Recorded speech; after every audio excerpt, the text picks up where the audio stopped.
Whoa,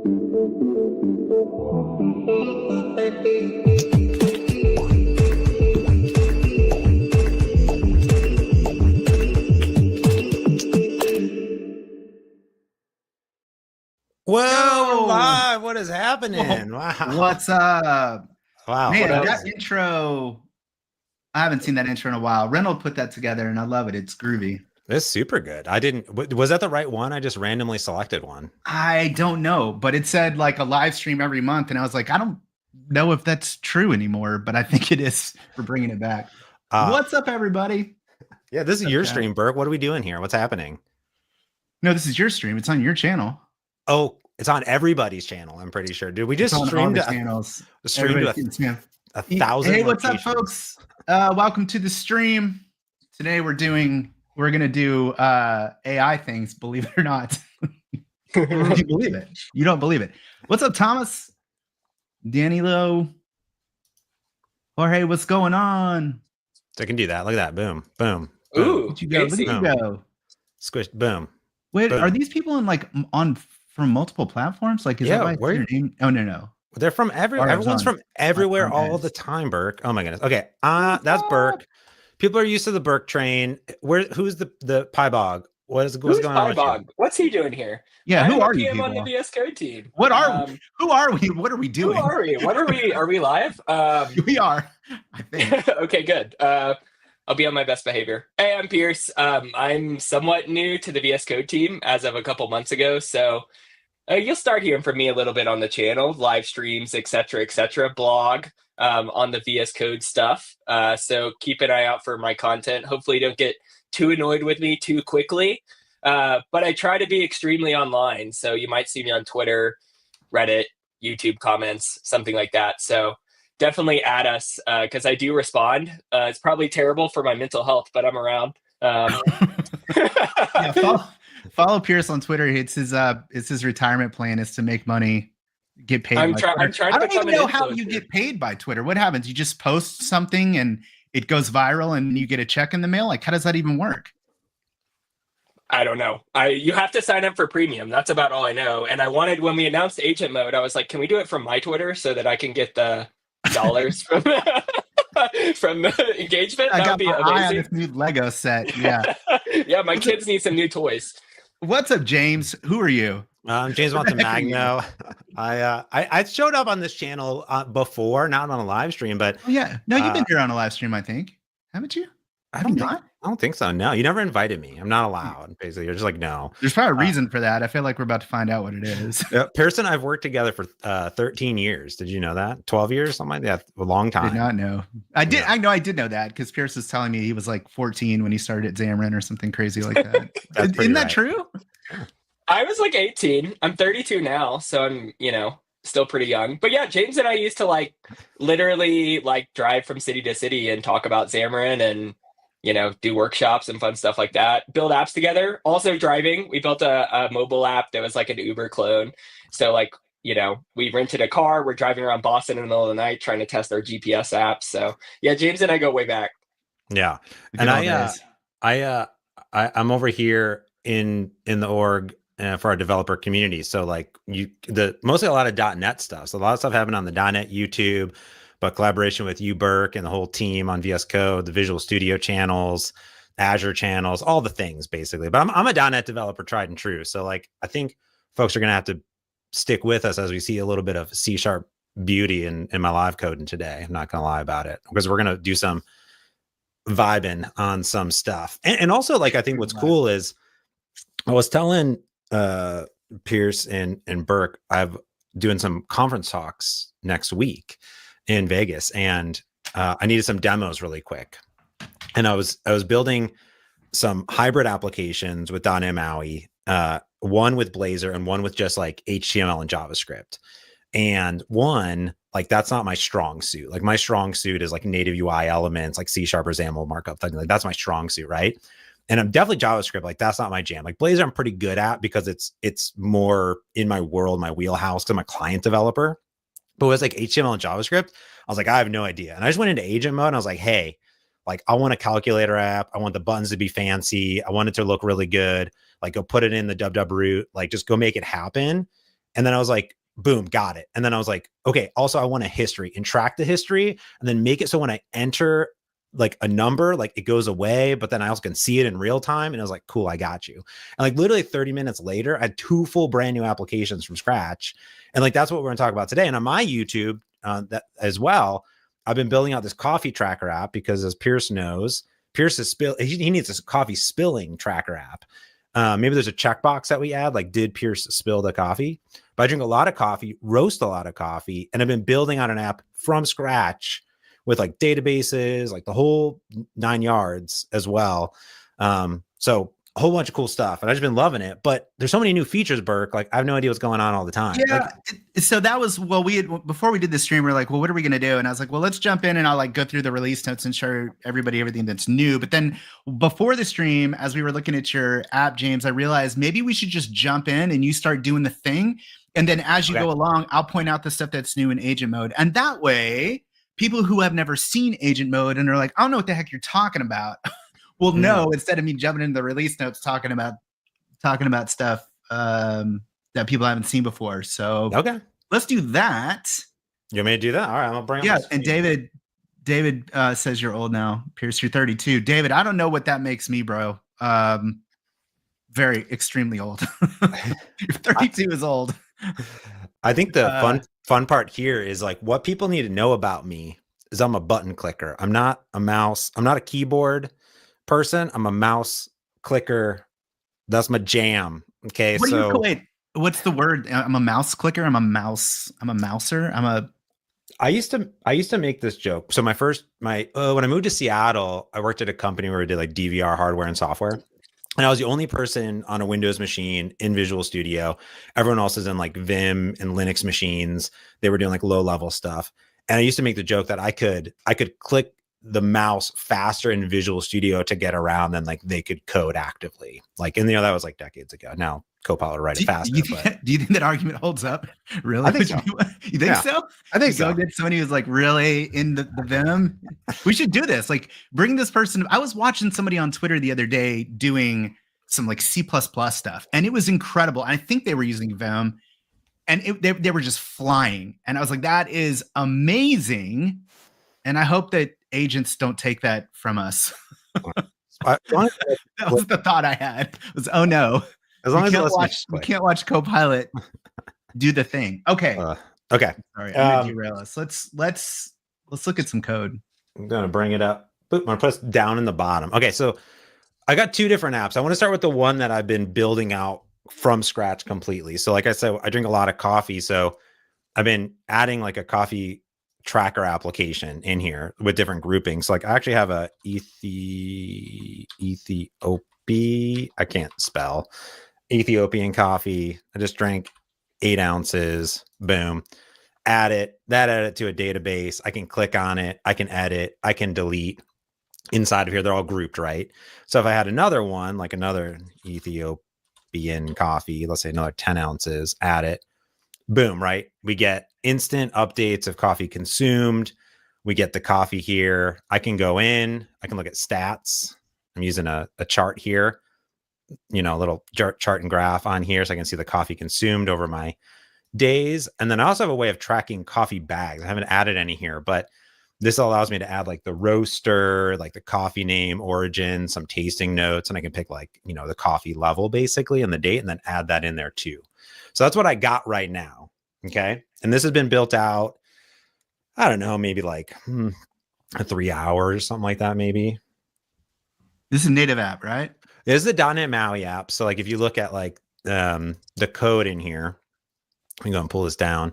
So this is the .NET MAUI app, and this targets, iOS, Android, Mac, and Windows over here. So I build all my apps in XAML because that's just my jam, right? You can build it all in C# if you wanted to, but I'm just a XAML type of person. But I use like MVVM, all that jazz, So here, for example, in my pages, here's that add coffee page, right? So here I have like entries, editors, borders, things like that, labels, buttons, whatnot.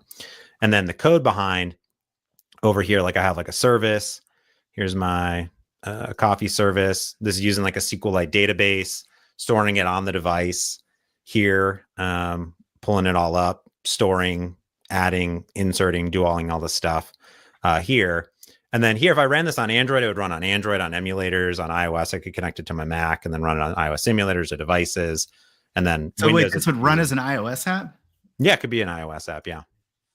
That's interesting. Yeah. So like here, if I did like over here, you see that? Did you see my zooms? You like that? It's pretty impressive. Yeah. Uh-huh. Yeah, so I actually debug target, and then way up here, hold on, I gotta move that thing. Boop. Debug target. And then here, It's probably a keyboard shortcut for this. I think it's F5. I don't think so.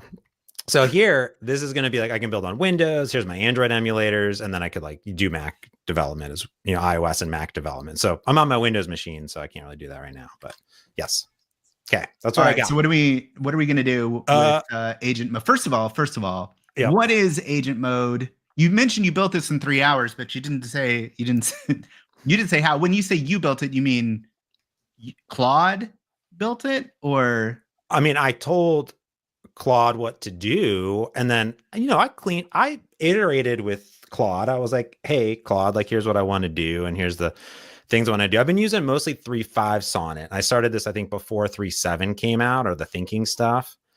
Ooh, that's cool. 4.5 preview. I don't even know. I've been mostly using 3.5 Sonnet for everything, and I've gone between I've been using the new code completions with the GPT-4o Copilot mode. I've been using edits, agent in both VS Code and Visual Studio. I go back and forth because I'm on Mac and Windows. I'm going back and forth between like Visual Studio Windows and then VS Code Windows. And here I often have like, you can see it in my toolbar down here. Like I think all the things, right? You want all the, yeah, you got to run them all. You got stable and insiders. What's the inside? What do you got? Like a nightly Visual Studio you can run at the same time? Yeah, a little preview. Yeah. So use Zomit for better zooming. Oh, Zoom It? Yeah. Zoom It is pretty good. I also have Zoom It installed, and you can draw on the window and stuff like that.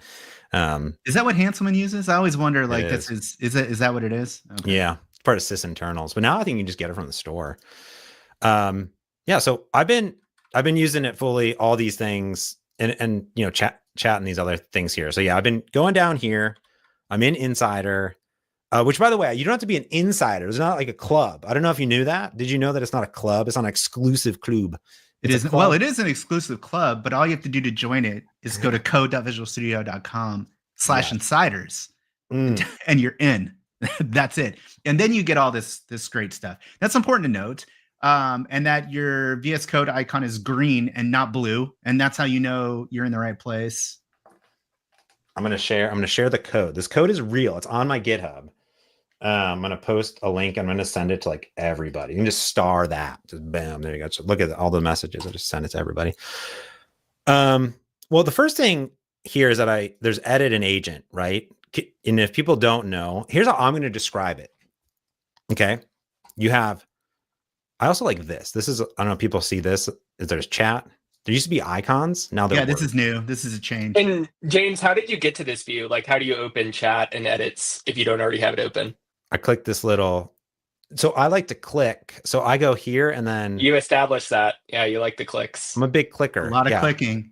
You can also click the little icon over to the side there. What can I do? The little icon. Move your cursor. Keep going to the right, up. No, up, right there. No, over, up, right there. Oh. Otherwise, I could have just said like press Control-Alt-B. Do you know what I thought these were? I thought this was for Windows for pinning things like send all VS Code like to one side. That's what I thought that was. It's for you clickers. That's for you to customize the layout. Yeah. Wow, that's amazing. That's how you open it. It's in we call this the secondary sidebar. It's there by default. Even if you're like James and your sidebar is on the wrong side. Rude. It should be on the right, but it's on the left. I won't hold that against you. This thing? Yeah. Okay, here's the thing. Do people know you can toggle it? We were talking about this. You can say move it. Yeah. You say activity. I want to also show people like how I code. And I'm sure people just first you click. Yeah. First I go up here and then I click. And then I enter and I say, yeah, activity. It's so deliberate. Yeah, it is deliberate. I don't know. That's not my jam. You know, that's the activity bar on the top. Move the sidebar, the whole sidebar. Move sidebar. No, hold on. I knew this to the side. Oh, I feel so much better now. Okay, really? I move this to the side. You have more room for activities. No. So go click on your thing again up at the top. This thing? We're way off track. Yeah, okay. And just search for sidebar. Okay, look at all those options. And then it's like move primary sidebar position. Toggle primary sidebar position. It's like the second from the bottom. That's terrible. Bam! What? And now it's on the right side. I don't know. I don't want that there. No. What? Yeah, dude, that's a pro tip. Do you know why? Why? Well, open your sidebar. Which sidebar? Control B. Control B, James. There we go. Control B. Okay. But see, like when you do this, your code doesn't move. It's stationary. It doesn't, but if it's on the left. Interesting. Right? Yeah, because you keep the chat open all the time. All right, sorry. Yeah. Let's go back. So before I derailed you. Okay, let me just put this UI nonsense. Okay. Yeah, so here we're in it. I opened it, and then down here, see this? Agent. So edit mode, right, is like all about you define like a working set of files, but it knows about your context. It'll figure it out. And it's kind of like, hey, I want to go do something, right? And like go figure it out. And then it like gives you the code. The difference is like agent mode does that plus. It's like edits plus. That's what I've been kind of describing it to people, because it's sort of like it will make and suggest that plan, start to implement the plan. It'll start to look for like warnings and errors. It can compile the code. It can like add NuGet packages or NPM packages. And then it will like iterate on it and it'll try to like self-heal itself. So for example, like I think I used edit mode for like this like little pop-up here, and see how it's like upset at me. Like this is obsolete. There's no warnings. Like this could have come from edits, but agent mode would have been like, oh, hey, like there's some code I generated. It's not so great. Like, let me just fix it up for you. Right. Agent mode can see. Pierce, as the PM for Visual Studio Code, how would you describe agent mode? I think words. So in general, like I think about all of these things as a prompt first way of working. So like rather than me go write code in the editor, I go over here to the secondary sidebar and I say what I want. And that could be super detailed or not. And with edits, the main thing that's going to happen is we're going to write code to your editor, right? Across multiple files if necessary. With agent mode, what we're trying to do is give it even more context from VS Code, right? So you're leaning more into the model and what it can do. So we can execute terminal commands. We can do code-based search. So if we don't have, you mentioned like the working set and this idea of like adding the right files for Copilot to look at. That is not even really necessary with agent mode because we'll go find the right stuff based off a semantic search of your prompt, right? We'll automatically add that context. Like you said, like as we do things, as we execute a terminal command or do other things, like if the terminal command fails, like we'll try to fix that. And so it's kind of continuously iterating versus edits mode where it's like, okay, here's your prompt, here's the relevant files, here's edits that we need to make across those files. Okay, make those changes. That's kind of edit mode, right? So you're much more in control. In terms of like, I just want you to edit files. Whereas with agent mode, you can do a lot more and it'll typically like let it run for a lot longer. Like I've had agent modes run for like 10 minutes. Oh yeah. So if you get like a really big task, it can like, I just say, let it cook, right? I did this the other day with the app that we're going to do next. I have a web app that I think would be cool to kind of show the different things. But I literally said, hey, I want you to restyle this with like, it's a Blazor app, like with Mud Blazor, which is like material design for Blazor. And that requires like, it rewrote the entire application basically. That took about like half an hour for like from start to finish for it to redo it. And it was magical. Okay, so let me just, can I code? Yeah, let's do some stuff. Let's do some code. So okay, there's a bunch of errors and warnings here. Like this is what I would do. Okay, I would come in here, I would select this, and then I would right click, and then I would go to Copilot, and I know it's Control I, but I'm not going to do it. Okay, I'm not going to do it. And then I would say, can we use shell displays here? Like I kind of know what I want, but I'm going to do inline. I'm a big inline fan. And we were doing this earlier because there's a warning. Oh, do you see that? It just changed it inline. Is that new? What happened? It didn't even do anything. Is that right? What's going on? Yeah, so that is right. So this is a kind of new experience. Like you said, you're on Insiders, right? So you're getting literally daily builds. Like as we're merging things into main, Boom. we are shipping the next day and you are getting those changes. And so we're making some improvements right now to inline chat. So it's going to use kind of a similar diffing experience as what you get from Copilot edits. So that's exactly what you're seeing now. Boom. Okay. So now what I would do is I would go to every single different file that I have warnings on. So let's say I like back that out, right? How can I solve all this? See this? See that?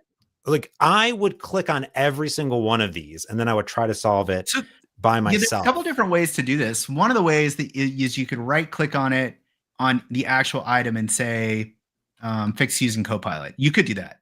But in the interest of like doing agentic or edity things, if you go to chat, one of the new things that we added is, as you mentioned, agent mode will look at the problems view, but it doesn't, number one, it doesn't always get all the problems, but in edits doesn't know about the problems view at all. So there's this new problems variable. So if you do the hashtag, what is that? What is this thing called? It's a pound sign. Name? It's a pound sign. And just look for problems. You're basically passing in, and this is new, so you're passing in all of the context of the problems view into the chat, right? You've just attached it as context for whatever prompt, right? And I assume if you just hit enter, it would just start to fix these things. You probably don't need to say anything else here. We're about to find, are you agent or edit at the moment? I'm in agent mode. Is that correct? That's fine. Either way.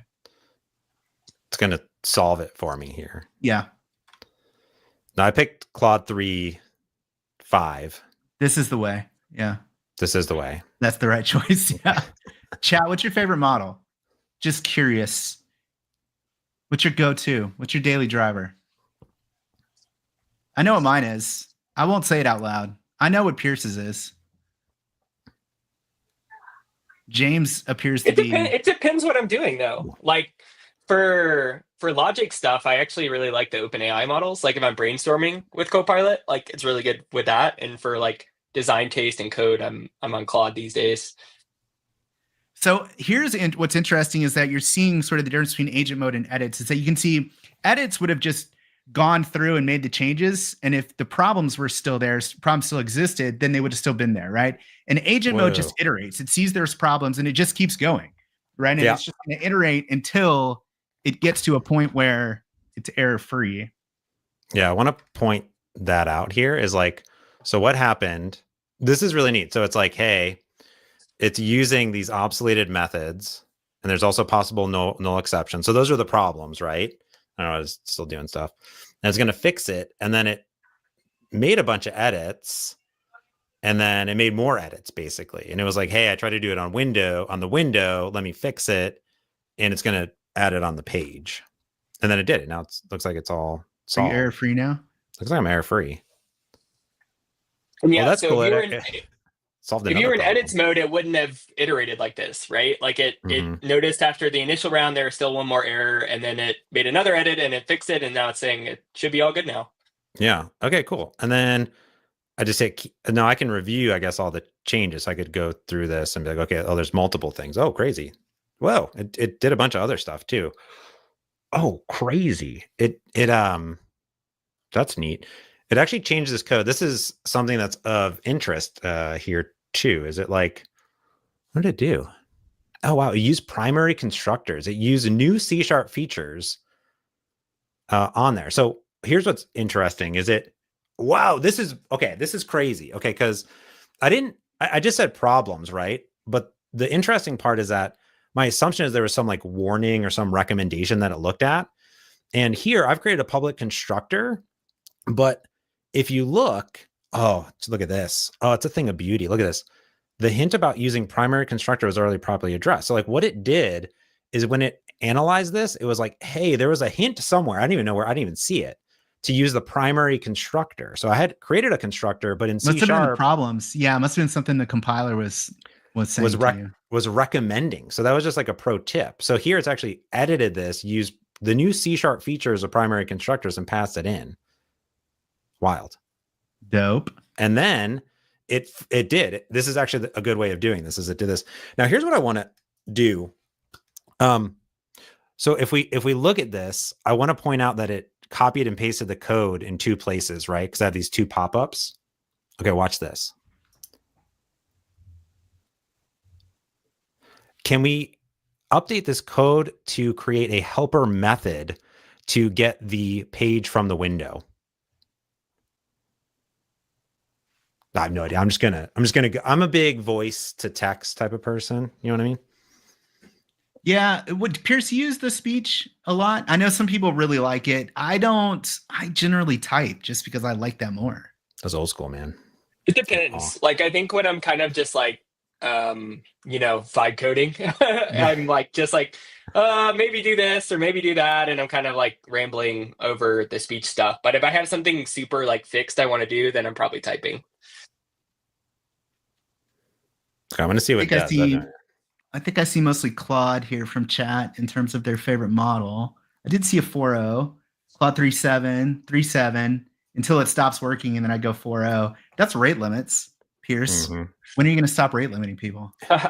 So actually, if you go to the, we'll see if we can post this in the comments, but if you go to the GitHub changelog, we actually posted a new update today where we're adding even more capacity for Claude. Because as we saw in the chat, everybody loves Claude. So we're bringing more Claude online for everyone. So hopefully that addresses some of the rate limiting feedback. I also saw some feedback about like the speed of like, at which we're applying these edits into the editor. That's another big focus for us right now. We're switching to a new model, and already internally we're seeing like much faster apply edits. So that should be improving. If you're on Insiders, like you'll get that rolled out to you at some point very soon. Yeah. Wow. Okay. So it just did a bunch of stuff. And here's what I think is fascinating. I think a lot of people ignore this, but this is fascinating. It says, hey, we cleaned up this code. And then also you should probably go update, we've updated these methods, and this is for like dry. Make the code more dry. Yeah, make it more dry. So don't repeat yourself, which is great. Okay, so here's the other part too. I'm going to hit keep. I hit keep all the time. I don't know about you, but that's my jam. I'm going to do one more thing. Okay, we just created that get current page helper method. Can we put that into a new file that a bunch of other pages in the application are using? And can you also like go update any places else in the code that it would be useful? This is how I talk to it. So I don't know how you type. See how like I'm a button clicker, but I'm also a voice. Like, yes. That's my jam, right? Yes. Those two things don't make sense together though. You should be voice and also keyboard. I don't, it's an inconsistency for me. Yeah, I go, but the interesting part I think is if I want to like reference things, right? If I do want to go in and I want to come in and add context, or I want to do things like this, then I obviously come in and I use the speaking of adding context here, there's something else that's new.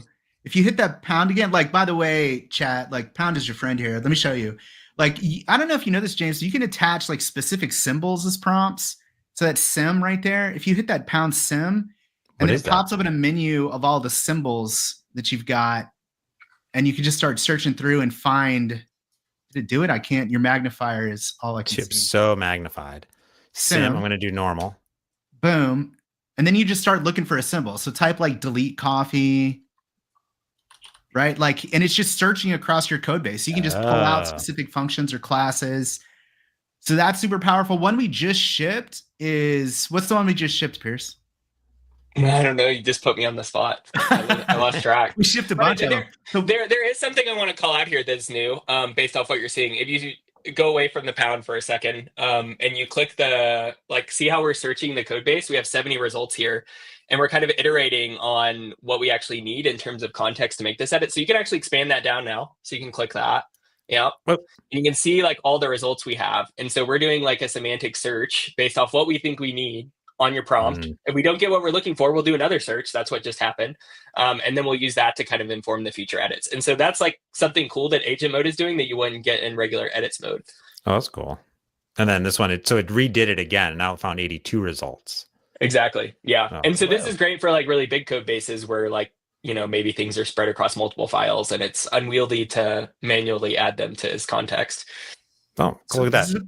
Sort of two other things I want to get to here, James. So one of them is if you go into agent to the chat and do the pound and select folder, then you can pick a specific folder from your project, right? If you just wanted to attach a whole folder. And this is actually more useful in edits than it is in agent mode. So good about figuring out what you want, right? Yeah. But you don't get that at like sort of agentic searching behavior in edits. So like, and if it's a subfolder here, Pierce, like this is the thing I want to file. You should be able to like select a folder and then hit slash and then get to the subfolder. Oh, cool. Yeah. That's what I was about to try to do too. I was like, okay, I'm here. And then there's a bunch of folders underneath it, right? Right, exactly. But you can't see them. Now, if you know what they are and you start typing it here, it'll come up. Like what happens if you hit more coffee? Yeah. Oh, there you go. So view models, right? If I'm like, hey, I'm doing all my work in my UI, just put the UI folder in there, basically. Correct. Right. Because a lot of times it helps if you're trying to scope it. That's cool. You know, that it doesn't have to look at the API and your front end to make a front end change. You know what would be cool? To exclude a folder. Okay, let me tell you why. Is I have, and maybe chat can I'm big, let's get some features into the product. So here, for example, in the, not properties, platforms, where the resources. Yeah. So there's all these resources, right? And then the team put in this Fluent UI CS file. Look at this thing. So there's a bunch of icons, right? It added a bunch of stuff. And I never want it to ever look at this file. Well, I mean, I don't want it to like change any code in this file, right? This is like a static 8,000 line code, right? I would be like, hey, ignore this folder. Can you do that? Is this a GitHub repo? Yeah, it's a GitHub repo. Yeah, so we have like content exclusion. So you can go in your repo settings and actually exclude it there, which is pretty nice. It would be nice to be able to do that. Like, I think we might actually have like a file that you can add. Yeah, I believe Copilot ignore. Yeah, I think so too. Yeah. Well, I want to point out here, it created a brand new file for me, page service. It added it in the correct folder. Now, I didn't tell it to put it into the services folder, but I just did it anyways. And then it updated all the code basically that I needed to do. That's pretty cool. Pretty neat. Yeah. So one more thing to maybe call out on like the context thing. So like because there's people like James who like to click mouses and like to operate in different ways. There's like 3 different ways you can add context. So you can click that add context button right there, kind of. Whoa. Boom. Beautiful. Look, there's icons. Oh, wow. Look at these beautiful icons. A designer made those. Yes. Cool. Wow. You can also do the like hash the pound. I was going to say hashtag pound, but that would be repetitive. Just they know. A hashtag thing. They get it. But you can also drag and drop. So like either from your file explorer or from that problems pane you mentioned earlier, you can drag and drop stuff over there. So you're saying if I was like, hey, I want to, so whenever I do where's my main page view model? So I'm going to drag this in here. Yep. Okay. And then I don't have it open anywhere, right? So like, for example, let's say I close everything, right? I'll hit done here. Let me start a new session. Okay. So I'm going to do that. I'm going to done. Boom. Is there a history? Can I get a history? No, it's a history chat. History for chat. Not for edits, but that's something we're working on. We did add a good undo and redo in this last release though. I want to put this here and then I'll say, when I add a new coffee, can I have a dialogue that pops up that has random celebration messages about coffee with cool, different, poems on coffee? Because that's what normally you would add into a coffee application. Right. You want inspirational quotes. Like you've done it. Okay. So I could have added a bunch of things, right? So I could have added like all the view models. Like, could I have done? You can drag a whole folder in if you just grab the folder. Oh, that's neat. And you can do that in edits as well, I guess. That's cool. Okay. Something else that you can do in edits, James, while you're over there, because I actually spend a lot of time in edits. Chat. I don't know about you, but I like edits just because it gives you a little bit more control. It's like agent mode with more control. And but one of the things that agent mode does that I really like is this agentic search. That's like literally the most powerful thing agent mode does. Is it doesn't force you to provide the context. It figures out what it needs on its own. And so you can do that now in edits. There's the pound code base. So pound code base will now do this. Pound code base will now do an agentic search in edit mode. So if you're in edit mode and you want it to use, or chat, this will work in chat too, and you don't want to provide, you want that agent mode experience where like you just figure out the context, hash code base. Pound, what is it? Is it a hashtag? It's both. We're struggling with this right now. I can't.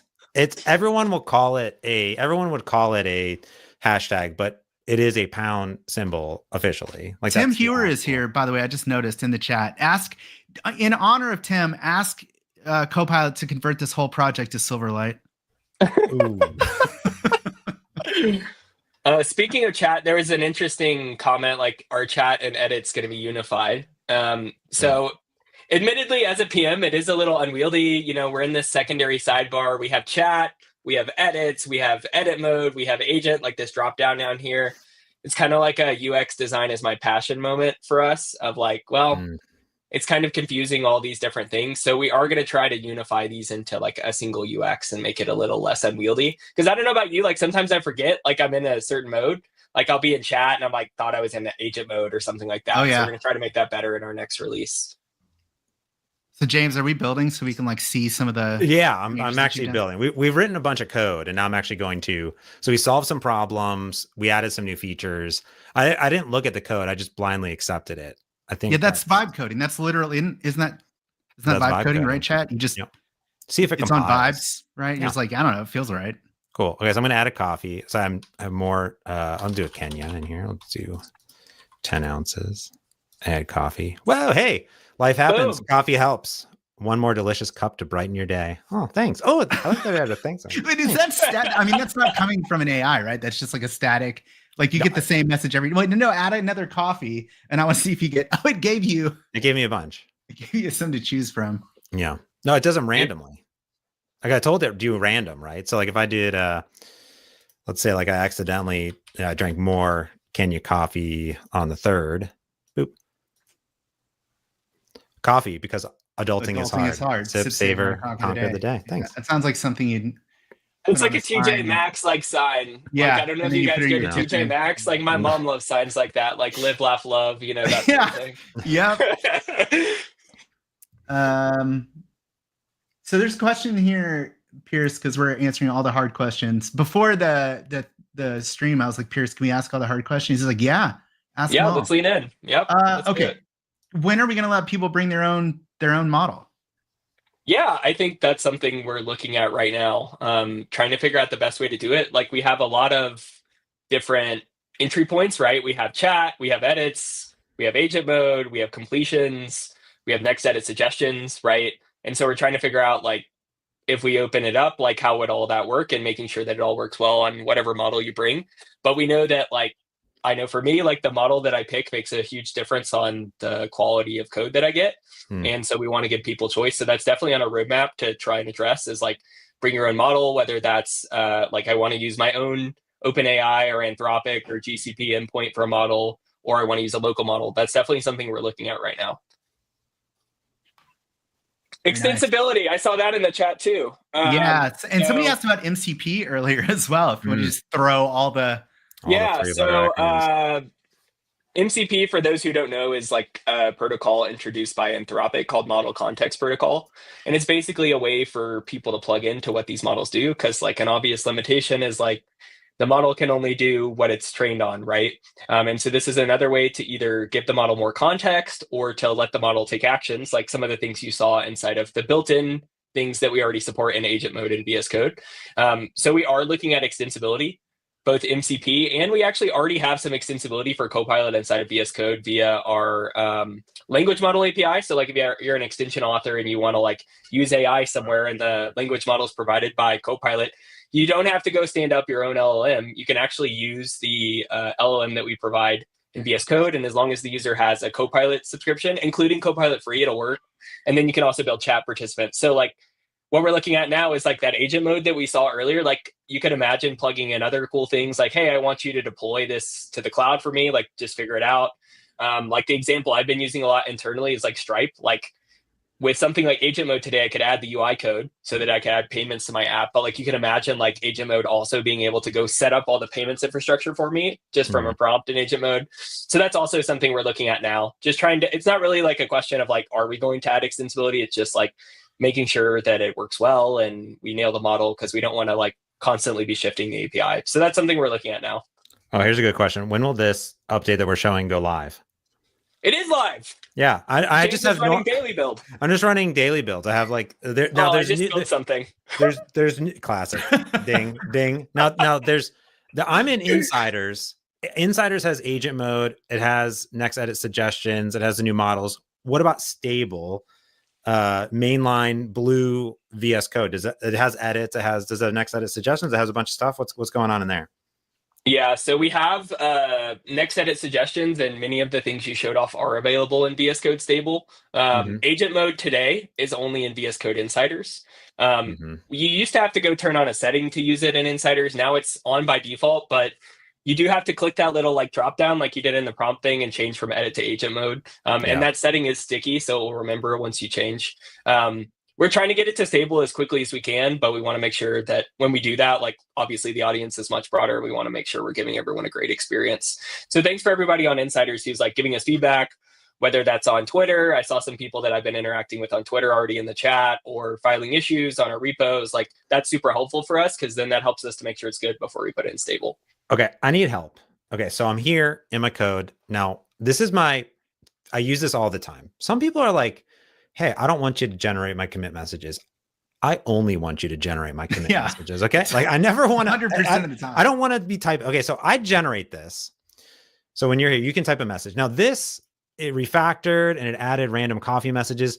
This isn't good enough for me. And I don't know how to do this in Visual Studio Code. In Visual Studio on Windows, the purple Visual Studio, like, there's a box that I can enter the prompt that I want. Like, how do I change? I want this to have emojis and I want it to list different things. How do I change that? What a great segue to another important topic, custom instructions. Yeah. So if go to your settings, and then settings, I think I believe that is, okay. So I realize that it is currently control comma. Control comma, yeah. Yeah, I'm going to memorize that in my brain. Okay, so I'm going to I can look at this. Ooh, that's nice. Cool. Ooh, that's cool. What? Whoa, that's cool. Okay, I want to use that all the time. That's so good. Okay. All right, and now search for what you're looking for here is something called custom instructions. And I feel like I should let Pierce explain custom instructions. He's going to do it better than I will. Yeah, it's basically like a way to personalize your interactions with the model. So there's certain things you want to make sure are always happening on every single interaction. Like that could be like, I just want you to generate these types of things, use this style. Here's things you should know about my code. You can use instructions for that. And that's attached on every interaction with the model. And so we have like instructions as a general concept, but you can see in here as you're scrolling through this, like there's also ways to say, well, I want custom instructions for specific things like generating tests or commit messages. Okay. So there you go. I do edit in settings. Yep. Yep. This is scary. I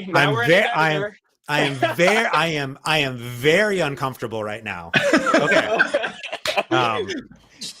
Would it be better if it was XML? Should we change the settings to be XML based? Would you like that more? Example settings. You know me. I'm a GUI guy. Give me a box to enter it in. I'm in.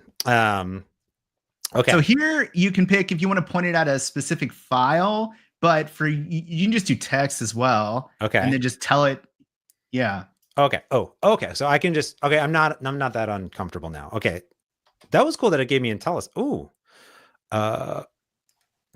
Okay. No, I'm just going to tell quite what you want. I'm going to say, give a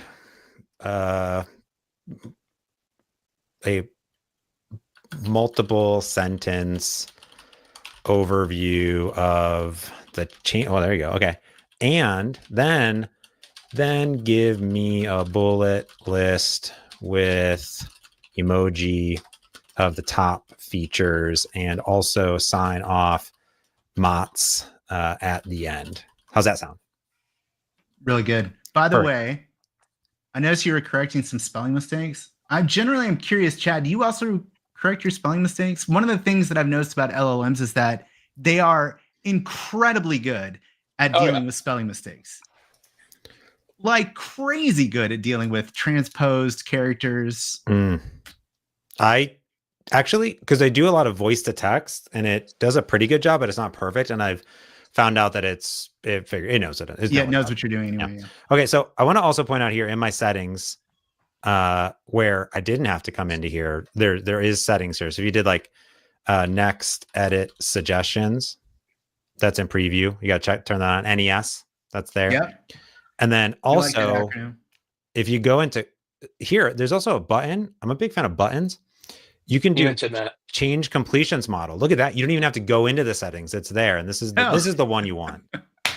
That's Yeah. good. Yeah. Lay out for a second and let me talk about these settings. So like next edit suggestions, I mentioned prompt first, and I also think there's like another big cohort of developers editor first. And of course you use both, right? But like maybe you have a dominant style, and we have stuff for kind of both audiences with our latest release. So next edit suggestions, like you can imagine, traditional ghost text completion that you were getting just a second ago as you were writing that commit or writing that custom instruction for commit messages, like that's just suggesting, that's exactly this. It's suggesting your next change. So when next edit suggestion does, hopefully it's very self-explanatory. It's like trying to figure out after this change, what would be the next change you would make? So it's kind of predicting your next thought, both the location and the editor you have open, but also the content of that edit. Okay, so like if I went into, for example, let's say a model, this would be a good example. I have a coffee. Yeah, that's not a good example. That's also not a good example. It has to be in the same file. Or could it be across files? This one might be an okay one. Like if you like added a new mode, then it should also just suggest a description, like attribute.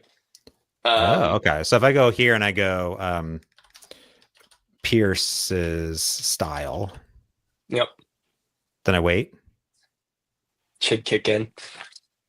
This is why it's a preview, right? Oh. Waiting for your comma. There you go.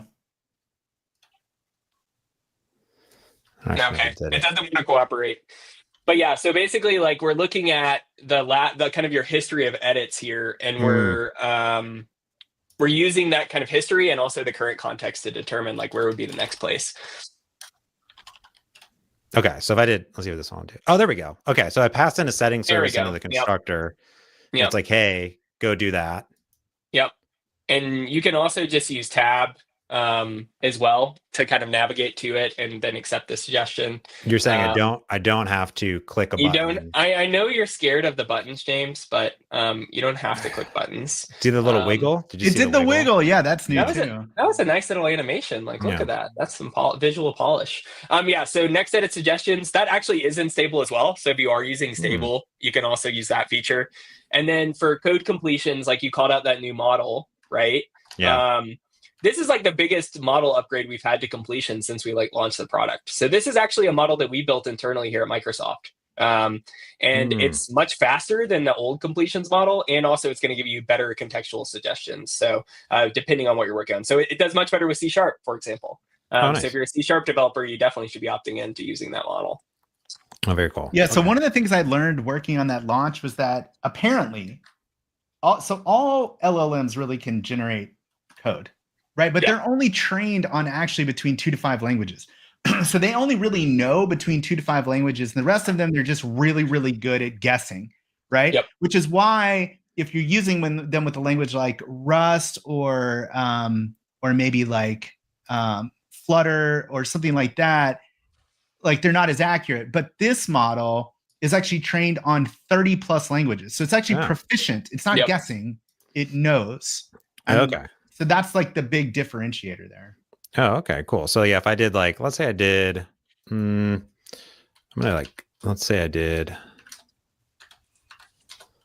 let's do like a public observable collection.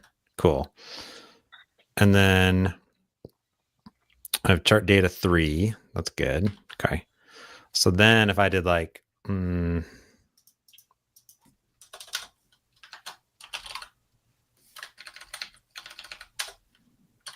dot clear, and then it kind of knows what I want it to kind of do, but say I did like var. So yeah, it's kind of like just giving me full completions all up for all of it, basically. Correct. Oh, there's a next edit suggestion right there. Yeah. Oh, there you go. Okay, cool. So like it looked ahead and it was like, hey, this is probably what you want to do, right? Essentially, exactly. It's predicting your next move. Yeah. And I it like does that. work better like with edits that are closer to your cursor today. We're trying to make it work better with far away edits, but it will do better like typically when your cursor is kind of near the next change that you need to make. So sometimes even if you're like even if you like add something at the top of the file and you need something later, if you like click down lower in the file, then it will kind of recompute the next change thing and it may suggest something better. So that's a good tip if you're not getting a suggestion. Obviously, I would prefer it just to suggest it, but it's still faster than me having to go type it out, right?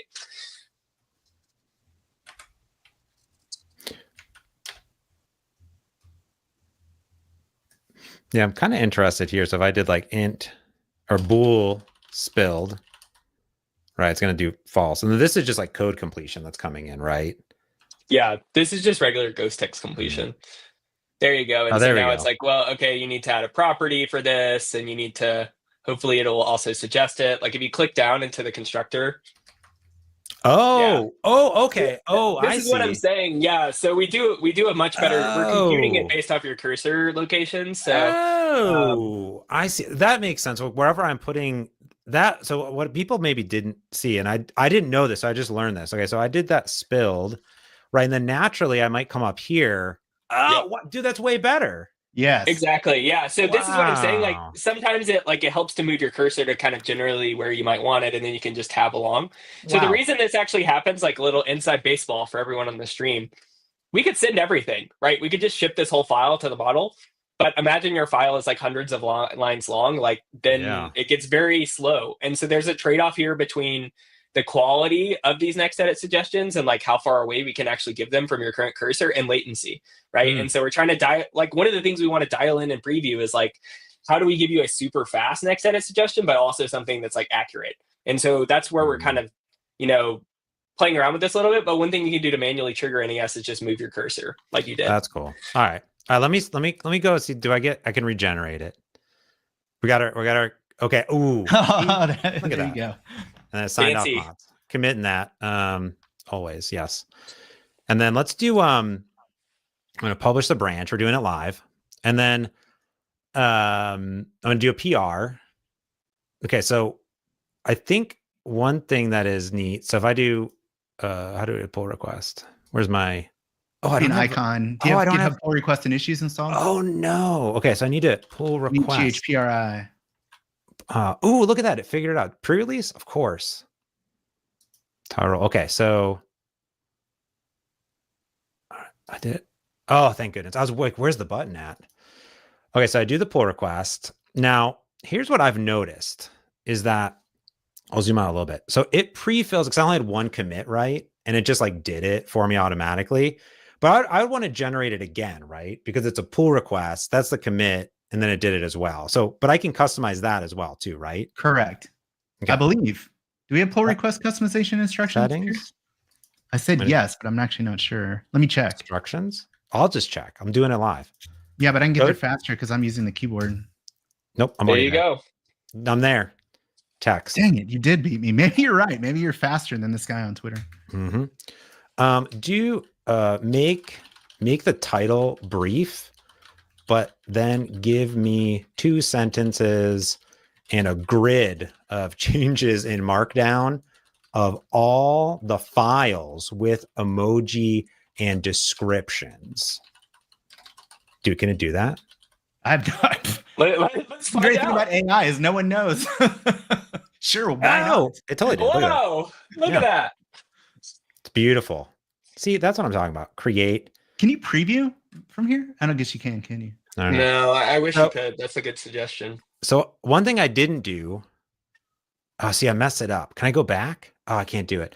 Can I didn't do a code review. You know what I mean? Like I could come in here and I could add like Copilot, I think. I think I have to do it on the web. Let me open it on the web. Boop. Yeah, I was about to say, I think it will still do it for you. Yeah, it's already there. We just request the review. Cool. That's actually, you should be able to kick that off from VS Code. That's a good feature request. It almost did it. Look, it's like, That's it's pretty close. What happened there? That's proper Markdown, isn't it? Too many new lines. It was 2. Oh. Anyways, I'd fix the prompt then, but look at that. Now we're talking. So if I'm over here, I can't see. I messed up, folks. I messed up. let's say I did do a bool Pierce spilled it. I already spelled something, so it needs to be true as the default. And then I go here, boom. I go here, boom. Okay, so let's say I do this, and I can only do a review on a pull request. I can't do it on a commit, right? No, you can do a code review at any time, can't you? Yeah. What do I do? Yeah, I can? Yeah. It's code review. Code For review? code review. Hold on. This one? Oh, review and comment? Yeah. No, pull request. Focus on pull request. This one? No, review and comment. Yeah. Oh, it's like on the change. You wanted that to I made. review. Yeah. Oh, okay, gotcha. So this is now going to review the changes that I made in this file, basically, because it knows the changes here. I have no idea. There was there was. Oh yeah, there is. Yeah, it's probably going to do. Actually, ooh, interesting. I wonder if like That must have come in from the server. Did that come in from the server? Because you did request a review. It's Oh, it in did. progress. Yeah. Oh, it did. It was like, here, you need to do these things. It might have. That's the PR overview. No, you do those things. You wrote it. You do it. You do it. Okay. Well, I'm going to undo those changes because Pierce didn't spill it. But I was just what I missed out on is that I commit code like too fast, and there's a big button that says review the code. And what I've wanted to do, and this is a feature request, is come into the PR and then say review this. Like there's no button to do it. You can only do it at time of PR. I think. Yeah. I don't know. I see what you mean. Yeah, that's a good request. It's a good request. Okay. Let's do something real crazy. Okay. I'm going to close this app because we made a bunch of changes on it. But I have another app. Okay. I know what you're thinking, James. How many apps do you have? I got all the apps. So this is an app that I've been working on. And this is at the start of the demo that I'm doing at this keynote at VS Live next week. And this is a very simple app. It uses a .NET API backend, a Blazor front end. It uses .NET Aspire to orchestrate everything. So we can see I have like a Redis cache here. Let me go back to VS Code. I have a Redis cache. It's persisting it. So it's running in Docker, pulls it down. I have a backend that's using Redis. I have a front end that's using the products API. And if I pull this up, boop, everything's running in this dashboard. I can go tap on this. It's beautiful. Go into my products, get everything back. Now this Aspire dashboard gives me like open telemetry, all this stuff, right? Super nice. If I refresh this, it's cool. This should be using like some Redis cache now at this point. There we go. So it's like use the cache automatically to pull that back, which is super cool. I get metrics, I get telemetry, I get all that good stuff. I'm just showing off .NET features, at the end of the day. Okay, cool. So let's say though that I have this and this looks bad. Now I want to do this though. If I go over to like github.com/.net/eShop, okay, this is like the big sample. This is like the big crazy sample that's here, right? So I want those products to look like this. So I'm going to snip, big snip person, boop. Okay. And I'm going to save this somewhere, downloads folder. That sounds cool. Who knows what's in there? Okay. So here's what I want to do. Can I do this in agent mode? Does this work? I don't know, but yeah, I want to. You'll need to change your model though. To 3.5? 4.0. No, 3.5 works. We don't have Vision rolled out to 3.5 yet. We're working on that. Really? Okay. Yeah. Are you sure? Yes, I'm sure. It'll work for you because you're internal. This is one of those fun ones. I want to point out that this was new. There was add Copy context. pasta. There was paste from clipboard. I don't know where it is, or I must already pasted it. Because it already has it. Oh, that's amazing. Yeah, it already has it. You can also just copy paste. Like if your cursor's in there, just Control V. I know you hate our right click paste since you like your mouse. Oh wow. Yeah. No, Control C, Control V, Control X. Those are okay. You can use. That's the only those okay. Are approved shortcuts. AWSD and then spacebar. Okay, that's it. Okay, so let's make the product page items look more like this with cool hover effects. Actually, Burke, didn't you say I could just tell it to make the products look pretty and then it would just do it? Yes, exactly. Okay. You can use words like beautiful or modern. It's so funny because Burke and I were laughing about this yesterday. Like, And I modern. literally have a custom instruction that just like make every UI you generate beautiful because I'm not a designer. And it's the stupidest thing, but it makes such a massive difference on how pretty the code it generates is. Okay, so it knows this image, and I randomly gave it the context of this code that I randomly selected. But it doesn't matter because Pierce told me that it's going to search everything in my app. Yep, There and it you is. can see here it's like coming up with a search query, and then it's doing a semantic search. Now, do you think because I am Microsoft employee that it is using this image and it's going to like use that and like think that it's going to do that? Yeah, it should work for you. For everyone else, we're trying to get it rolled out to vision to all models right now. You'll probably only experience vision support in GPT-4o. And then speaking of models, there's another comment in the chat, like, when are you going to get all of these preview labels off things like Claude 3.5 Sonnet? That's like a top priority for our team as well. So we're trying to get the preview labels removed as quickly as we can. Okay, so it did a bunch of stuff. Seeing it did. I knew it was going to do. Sometimes it does, sometimes it does. Okay, so it's got all this stuff in here. Oh, there's some errors. What's it going to do? Problems are paused. Oh, okay. It's fixing itself. It's doing something. I don't know what it's doing. I don't even know we did that. Like, when we're actually fixing the problem, say we're fixing the problem in the problem queue. That's nice.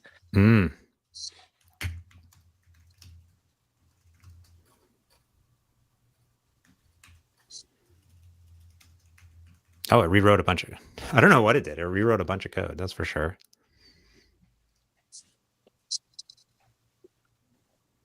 So it's self-healing here. That's what's happening basically. Is it's going through and it is now. Exactly. Yeah, and this is, if you were in just regular edits mode, it would have made the edit. It would have had a problem, and then you would have had to have manually intervened and been like, please fix this. But in agent mode, it's just kind of iterating over its own output and the problems. And it's getting all this from the language server right now. But it could do the same if like you had a failed terminal command, like if your build failed or something, if you didn't even look at problems and you just ran a build command, it could do the same thing. Okay, yeah. I've had it sometimes where like I'm pretty sure it's okay. And then I'll just like stop it, rerun, and then tell it to go do its thing. Okay, so look like it's getting closer. By the way, there's a question here about, is the code base indexed into a local vector DB? Yeah, I think so. We do some local indexing, but we also, if your code is in a GitHub repository, we also leverage like some code search capabilities we have for GitHub repositories as well. So that's like a nice thing. We're kind of doing a hybrid search between semantic and lexical search, like locally, but if it's in a GitHub repo, we can also leverage some remote results as well. I have a question for you. So it does this thing where it is scanning the code, right? Now, if I didn't have this open, it wouldn't be like scanning it or doing something. If I had like switched over here, right? It's like, does it have to like do that? Like, why does it do this thing where it goes from top to bottom? Can you explain that to me, Pierce? Yeah, so we're basically, you know how like, just like when you go into ChatGPT or any AI product, you know how the changes are streamed in real time? Like, you don't wait for the entire response to come back from the model before you print to the window in most AI products, right? So basically what's happening is we're talking to the model and we're getting tokens in real time back from the model. And as we get those, we're writing them to the editor. And so that's kind of the experience you see here, where like kind of similar to you would do in ChatGPT is like it's streaming in the response to your question, like the same thing's happening with code, and it's streaming in the response. And then we're basically in real time applying like our diff view here. And this is the thing that I called out, that actually this model that we're using for this is something that over the next 30 days, if you're on Insiders, we're making more improvements. So you should see much faster kind of endpoints for fast apply here. I see. I think that I'm going to help it. Yeah, and sometimes I notice it going down like a bad path, and I'll just like be like, I don't like where you're going, and I'll just end the session and start a new one. Because the problem with, like, if you were to go into a prompts view right here, this is true for all AI products. Like, if you were going to go into prompts right now, like, you're going to get the history of all of the bad changes it made also sent up with the model, which is Mhm. generally a good thing to send the past history because it is useful context. But like if you send past history that's not good, then it could lead it down the wrong path. You can also go undo here, James. Like we have undo over in the Copilot edits window I'm gonna if see you what wanted to build. reset your state. Okay, so you're saying I could this button up here, this undo. Yes. Yeah, exactly. And we are working on like checkpoints. I kind of like this idea of checkpoints where you can like kind of go back to a previous state Oh. within an agent mode session. So that's something we're working on. Yeah. So this is just kind of going back task by task, and you can see Yeah. it's being removed from the This, Okay, and this cool. is new. It goes back file by file now instead of just taking out Yep. the whole. So it's incremental. I don't know what y'all do, but when I'm using agent mode, if I get to a point where I'm like, whoa, no, we're way off track here. Like 4 iterations ago, I need to back up. I just go back up to the chat and just close. I just remove, and it will actually warn you and say like, yo, if you remove this, it's going to revert the state back. Is that what you want? Like, yeah, that's Yeah, that makes exactly what I sense. want. I'm just gonna double check to make sure everything's running again over here. I'm gonna try it one more time too. So yeah, in that instance, I think it was trying to do what I wanted it to do, but I don't know because I was just like, just make it pretty, right? And then you're like, oh yeah, that'll totally. But I think work. it's like an So- interesting thing because like people have different styles and how they partner with the AI. So like you were kind of vibe coding Yeah. there, right? And that works a lot, but the model does much better if you provide it more structure. But sometimes vibe coding Yeah. works, and like I'll do that. So it's kind of interesting because the style you pick has like implications on the quality of results you get back. Yeah. So how I would do it is I would do this. I would say I would probably do this. This is how I would code. I'd say like, let's make the product list look like this image in a grid with hover effects and add CSS to a razor.css file. Like that's probably what I would do because there's no like CSS file associated with this right now. So let's see if it does it now that I've given it more context of exactly what I want it to do with the image. While we're waiting on that, somebody's asking about some tamed craziness, talking about when will we fix like the and errors, like when it's. I assume you're talking about like if you're. So I actually found this as a bug the other day. If you're in VS Code and you don't have a default integrated terminal set, what will happen is it doesn't know what your terminal is. So it's like PowerShell. It'll just select it. It will suggest Unix or Linux commands will just fail. So in the meantime, go into your settings and set your integrated terminal to be PowerShell or whatever it is if it's not like Bash, and that'll fix that if that's what you're talking about. Bugs like that you report, like if you're on Insiders, those are the types of things that like it's possible like they might be fixed the next day after you report them. Yeah. So definitely please report them on the repos because we triage those daily and fix those bugs, and then we ship every day on Insiders, so it'll get picked up. So let's see if it did it or not. I feel like this is maybe my machine being slow and like not updating like the output here. So let's see if I'm gonna go back to like the first thing that it did. Like this is like the first edit. Let me just see if it compiles, like runs. Because it updated all this for me. And I have a product service. So let me go and like run this thing. Let's see if it runs.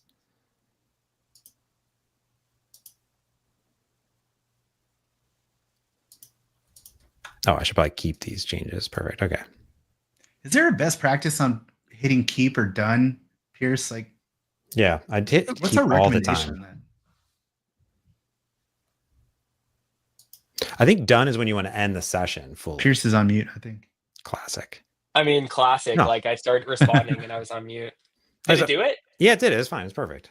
Okay, good. Yeah. You know, I got this question on Twitter the other day. I think honestly, like I try to start a new thread anytime I like finish like a logical thought. So like, okay, you finished adding this. If there was any other adjustments you wanted to make to like this, then I wouldn't like click done and start a new thread, right? But if I was kind of done and I'm like, okay, well now I'm gonna go add a new view or something like that, then I'd start a new thread. Because basically like when you start a new thread, right, like you don't have all the history of the previous edits that were made, which is good and bad, right? It depends on like if you're continuing on something that needs that context, or if you're starting on something brand new where that context might actually lead it down the wrong path. Yeah. So for example, like in this case, I'm gonna hit done because I've done this. Yeah. And now I don't like how we literally start a new thread though. That's I think something that I think we should like not, because then you can't go back to it because we don't have history. So that's something we need to do better. So I want to do, let me try something really interesting. Okay, so I'm going to say, I would like to update the store application here, and I want to add a new admin portal, and I want it to be in part of the navigation, and I want to be able to log in with like a simple password. And then I'd also like to, I don't know, be able to add, edit, and delete products from the list. Okay, so this is like a bigger task. So I think like one thing that I was doing with like that coffee application is I started from scratch, and then I was adding pages, adding view models, working with Copilot, right, and working through things. And this is sort of like the type of prompt that I would give it, is I would be like, hey, like I want to add this type of new functionality, right? This is a whole new system, portal pages, product management functionality to it, and like I just kind of see what happens, right? It knows that it's a Blazor app, and it's going to figure it out, right? And it's a .NET 9.1.2. So now it's just going to go. So I think this is one of the contexts where you were saying, Pierce, earlier, is like it's just going to do its thing, right? Yeah, you just let it cook. And this is like a full-on vibe coding approach, right? Like you just kind of are like, this is kind of what I want to happen. Like you're trusting the model to figure out like things like the architecture and things like that. At some point, Burke, I should do either a live stream or a video or a blog on kind of my spec-driven workflow, because I have a workflow that's a little bit more prescriptive than this. So like I'll actually go into something like chat. I'll brainstorm a bit with the model, like using maybe like one of the reasoning models. I'll like come up with requirements and a technical implementation. And then I just basically copy pasta that into agent mode and say like, make this happen, right? And so it's a bit more of a structured approach. So that's why I say it's kind of interesting, like watching other people code, because everyone has a different style in how they partner with the AI. Like some people are like very like vibes based, like you are here. And some people are like, I want more structure. And it just kind of depends on your style. Can I use edits and chat at the same time? It should work, yeah. I've never tried that. And you can also open chat in the editor, which you can't do for edits, but I wish you can. If you click those triple dots at the top, like if you wanted to brainstorm the whole thing, yeah, open chat in editor. Oh, what? Yeah. Crazy. So ask that again. Like you can just do the up arrow. Do the up arrow. Nope, you don't have to copy paste. Up arrow. Boom. And it's gonna click this rerun without, because it's auto mapping to the workspace, and we don't want that to happen. Okay, so now your edit mode, your agent mode thing is going. Yeah, there we go. Oh, okay, cool. Yeah, so I actually really like coming in to kind of set the Copilot chat as my editor and kind of brainstorm for a moment. Like, so you're asking like an implementation, but like I might even say like, what are some important features an admin might want like for this thing, and like kind of iterate on the actual like functional requirements as well. It's like what are the best practices for like authentication in a Blazor app, right? Yeah, exactly. There you go. Cool. Yeah. And then the interesting thing is you're kind of also helping the model think, right? And so you can take this and then put it back into something like agent mode, right? So, you know, there are thinking models. So like you saw, like when you're using the model drop down a second ago, like there's Claude 3.7 Sonnet thinking. Yeah, so that's actually gonna like, that's an even more like level up mode on like making sure that it's really thinking through the right things to do. We don't have that in agent mode because thinking like can cause some problems, but around tool calling and stuff like that, and it's slower. But for things like brainstorming, it's really useful. That's cool. And I want to point out here, like the edits doesn't have the history, but then there's history. The chat does. The you can go back through. Yeah. And like I said, like that's kind of a point in time thing. Like obviously we want to add history to edits. Like that's a useful feature. So that's definitely something we're working on addressing. So it's cooking, like you said. It's just like doing its thing. It's modified 7 files. I think it's added a bunch of new files as well. Yeah. Into here. Yeah, I mean, I have like a demo. Like I said, I really need to do a blog or something on this where I'm building out like a water tracking app, like kind of similar to a coffee app, but for tracking my water consumption. And I have like a super long kind of plan that I built out, like 13 steps or something like that I built out from a brainstorm. And then I pass that into agent mode. I think I literally like let it run for 20 minutes and came back and it was still working, right?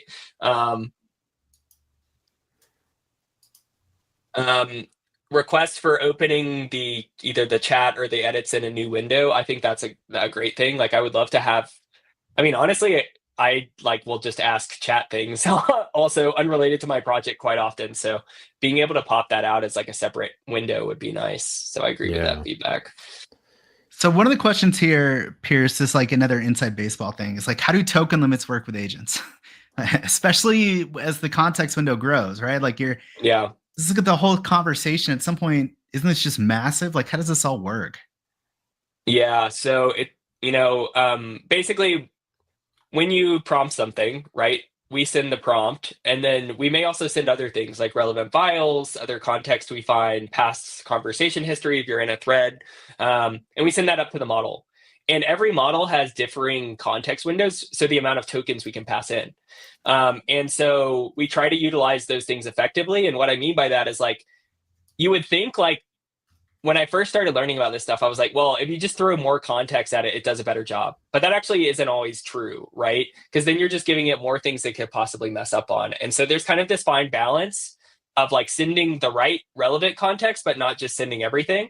And so that's something we try to do with like agent mode and things like that in the product, is like manage your context appropriately. But that's kind of like why I was saying, if you see the model going down this really kind of bad path, honestly, the best thing to do is to start a new thread, because you're kind of resetting that context for the model, and we're not chipping up the past conversation history. And so it can help it to kind of rethink from first principles what it should do. So it's kind of complex, and it's different for every model, but that's something, to be aware of. The other thing is, for the thinking models, like they also have thinking tokens, right? So they're thinking before they actually produce a response for you. And that's also kind of varies depending on the model. But one thing we want to do is show you the thinking process, kind of like the ChatGPT app does. So that's something we're going to try to roll out at some point here soon if you're using one of the thinking-based models. Okay, so it looks like there's some errors here in my code.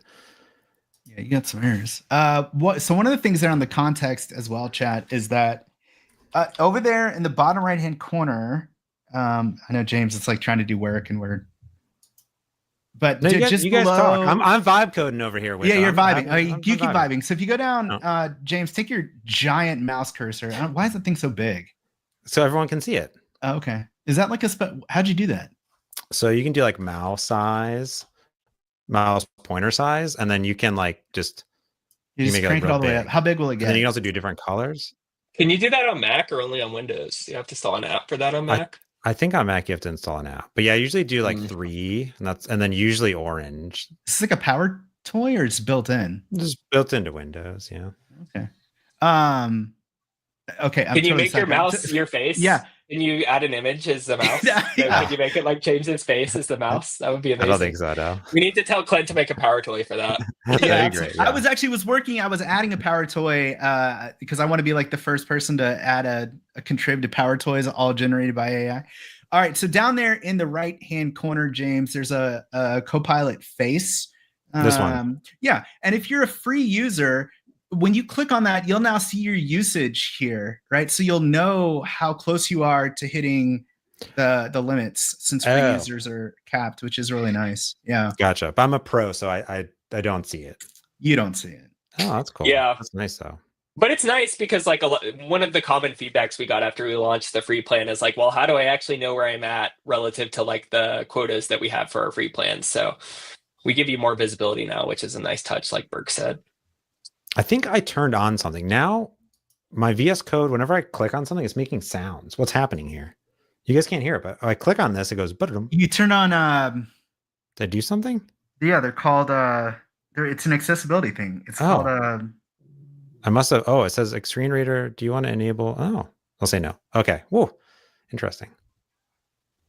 All right. So it looks like we're down to some some warnings now. The errors have been iterated away, maybe. We're gonna see. I'm interested. So there's like another interesting kind of prompt strategy thing here, right? The bigger like task you give it, like that is good and bad, right? because we're letting HMO cook right now. We're leaning into the vibes. But like, if you broke this up into different tasks, it might have, you're having checkpoints of like, okay, you added like the API. Okay, you added the UI, right? Like it might do a slightly better job, right? Because then you're kind of giving it a focused task. I actually have custom instructions for this. Like if I give you a task that is like too big, please break it up and like confirm with me like you think this is the right course of action. That's cool. It's a pretty useful prompt. Like for the like really long multi-step implementations, I like doing that because then the model is basically giving you a chance to weigh in if it's going off track, right? Whereas with this, like there's no way really besides stopping this and prompting again to be like, no, I don't like what you're doing here. Please do something else, right? Yeah. I make this mistake all the time, which is where I just keep going and keep going. I'm not committing. And then at some point, I'm like, oh no, I need to roll back. But I don't know where to roll back to. And if I had to commit, it would just be so much easier. So I feel like that's just like as devs, we got to adopt these new practices. And that's one of them. It's just don't just vibe. Although maybe the agent could like commit at some point for you. That's what I was thinking. Like, I wonder like if we could like, be over aggressive, like almost create like a shadow Git repository or even use your actual one. And like after each thing, we're just pushing a new commit, basically. That would be an interesting approach. Yeah, Mark said he vibe coded into rate limits before. You get to know. By the way, if y'all do hit the rate limits, you do know that if you just change the model, you can keep going. Y'all know that, right? Yeah, those are per model. And for those of you who joined a little later in the stream, I called out at the beginning, if you're a Claude person and you're hitting rate limits, like we're trying to do everything we can. People love the Claudes. What can I say? We're trying to bring more capacity online so that we can actually handle all the people who love their Claude. So we posted an update on the GitHub changelog blog today about that. That's cool. And yeah, what's interesting about this too is like the other day when I ran through this demo, it was kind of like one shot. Like whatever prompt I gave it, it was like, cool, let's do it. And it just like ran completely, right? So now I'm kind of running into the situation where it, was almost right the first time. And then it kind of like was doing its thing and iterating on it. So that's where I'm trying to fix up and kind of go into the code a little bit and say, okay, like what's going on here? And I think also like the problems and the things that are coming in like aren't necessarily, that could be a Tim Hewer fix situation. What does that mean? I don't even know what that means. A lot of Tim call outs today. Yeah, no Tim kidding. Yeah, sometimes you just gotta get you gotta get a Tim in there and then he can solve it for us all up. Yeah, it is kind of interesting because it's like, well, the model is only iterating on the quality of the problem details that it's getting back, as well as like the build output potentially. So if that stuff is not as verbose as it could be, then maybe the model does a worse job. Well, it ran. So this is the Aspire portal thing. I'm still kind of new and catching up with all the .NET stuff. Yeah, so this is .NET Aspire. So basically inside my app over here, okay, I have like a few projects.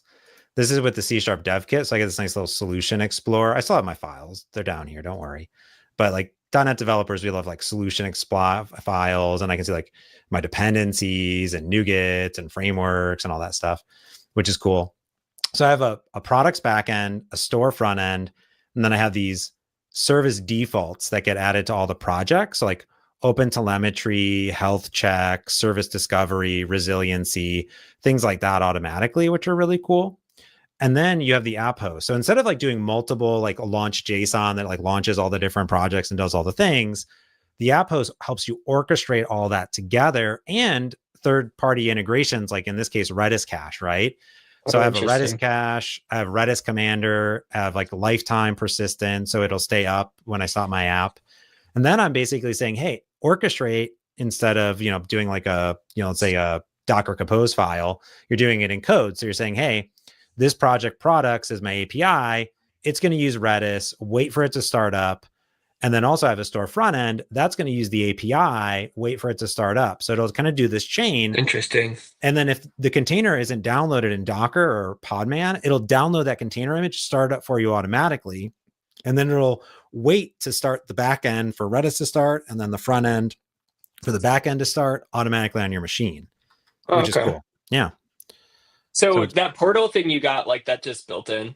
it's automatically with the outpost. It's like boom. Oh, And then that's this neat. gives you logs, right? So here's all my things. I have logs. Like here's the Redis log, right? Boom. In here, Yeah. which is nice. Here's the Redis commander. Here's the store that started up. You have structured logs, so you could see what's going on. You could filter by resource or levels. And then there's traces. So if I tap on this, we got products, right? So because it's using open telemetry, that's interesting, a lot of things. Okay. It get these stack traces, these Interesting. traces. Yeah. That's nice. And then here you can see it popped in automatically. It has the Redis stuff. So it was just pulling that from Redis. Okay. I'm going to go to admin. I got to log in. Oh, wow. It did a lot of stuff. I want to point out that like it did add a bunch of stuff. Failed. Oh man. So the reason I was asking about the portal though is I wonder it'd be really cool if we had a way to pipe that back into Copilot, like your runtime context, right? Like like from Aspire, like from the browser console or whatever, right? Like the iOS simulator, whatever it is, like pipe back the runtime context into Copilot to make things better. That would be neat. Oh, James just did what I do all the time because I do web dev. So I copy errors out of the developer tools and just write back into Copilot. No context. Just here's an error. We just need to do that automatically for people. Yeah, I agree. That's cool. So we probably could with the preview, the live preview extension in VS Code. The problem with that though is that it's limited, right? Like usually when you're doing web dev, you're in an external browser. So there has to be some tie-in. But we have an Edge extension. Like surely that's possible. Yeah. It's definitely possible. Like, I think that totally makes sense as a built-in tool. Okay, so now it's going through and it's going to, now it has the context. It's like, hey, I have this edit form on the admin products. I'd be fascinated to see if this now kind of fixes it up automatically. It's like, it would be cool if like you had like, as part of this whole agentic session, like it ran the app and then like you click something, it failed, it passed that back in and like, you don't have to copy paste. Although it's nice that it works if you do copy paste. The problem thing is kind of like the problems variable is a bit of that where you don't have to copy or paste your problem, which is super nice. And then the terminal, if Copilot's so is he? Okay, so James is executing that himself, but if Copilot actually runs it from agent mode, which I don't think it's had you run any terminal commands. Not yet. No, it hasn't. But if you ask it to start the application, it will monitor the output of the thing as it's running.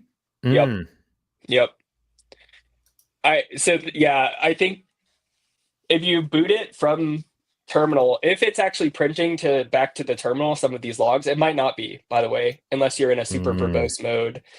Then it should be able to iterate on it. That's actually what I do a lot for iOS. When I'm doing iOS dev in VS Code. Oh, interesting.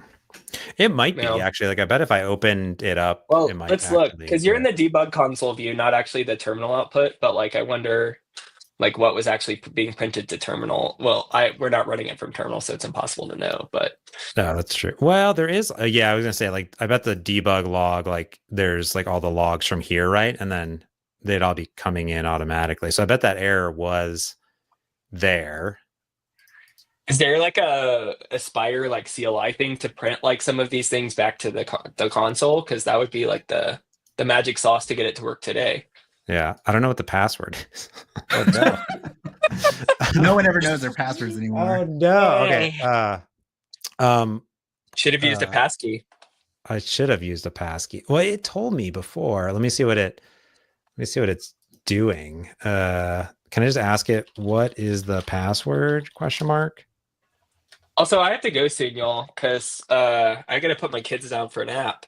Wow. I've been live streaming an hour and a half. Yeah. Well, we're vibing. Can I show y'all one thing before we? Yeah. So like while this has been going on, I tried to vibe code a game in the background, just like while you were doing this. Y'all want to see what I got so far? Yeah. Yeah. Let's see. It's incredibly impressive. Right. Go ahead, share my screen, James. All right, here you go. I'm gonna unshare mine. Bring yours up.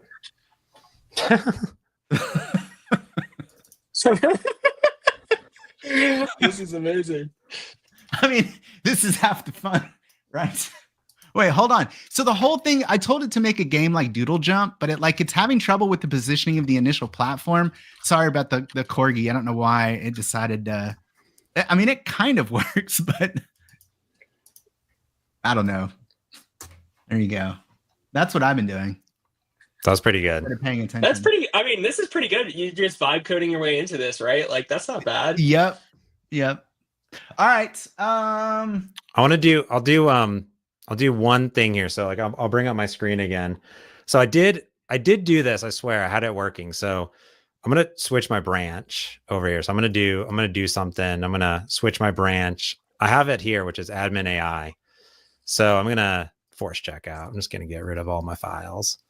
So inside that GitHub repo that I shared, I did have this application. I did the same thing. So again, it's kind of going back and forth on it. It took me a little bit of time too.